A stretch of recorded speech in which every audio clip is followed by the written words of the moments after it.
Hello everyone, welcome to this Push Actor overview. I'm going to quickly go over the Push Actor, what it can do, and how you can customize it. First off, let's take a look at it. When you walk up to the Push Actor, you'll be prompted with a UI of grab or release. So when we press it, you can see it turns to release. In this state, we can move forward, backward, left, and right, and it'll push the actor in that direction. All the animations are included, and we do have it set up in an animation blueprint. When we release, we can go back to our default third-person template movement. Let's take a look at the actor itself.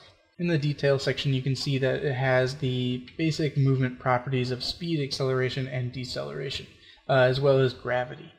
Underneath each push side is the option to have it activated or not. So if we don't want side A to be active, we just uncheck it, and you now can no longer push from the side.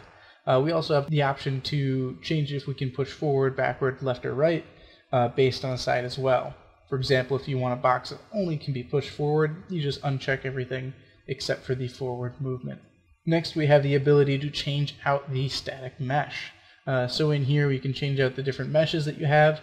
These ones are based on boxes that are 100 by 100 by 100. However, you can use other objects that are not based on that scale. This is a Epic Games mesh for one of their other scenes, but it doesn't fit our box collision. We fix that just by going ahead and checking this custom mesh scale, and we can just scale it separately. And lastly, we have to change its offset. Because the offset isn't at the center of the mesh, but at the very bottom, we just have to move it down and it will fit. So any of the custom meshes that you have or anything like that can be moved and manipulated into place. This is all done per instance, so each one can be slightly different depending on your needs.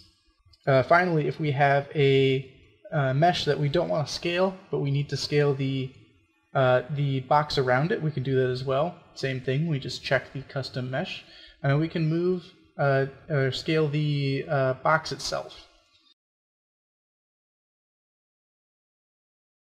Once we do that, you can see that this now works as intended. Something to note is that we don't do player collision based on the box, but actually the mesh underneath it. It's just set up that way so you can have very different meshes and have them all affect the player correctly. For example, here I'm standing on the hood, whereas normally you might be standing on top of this box, which would be unrealistic. The box itself is used for movement though, so if something up top here hits this corner, it will stop the mesh from moving. Currently there are two types of drops. When something is falling, it just falls normally. So for instance, this box will wait until the very end. Once it's off the edge, it'll fall. This forces the player to stop pushing, and it falls correctly.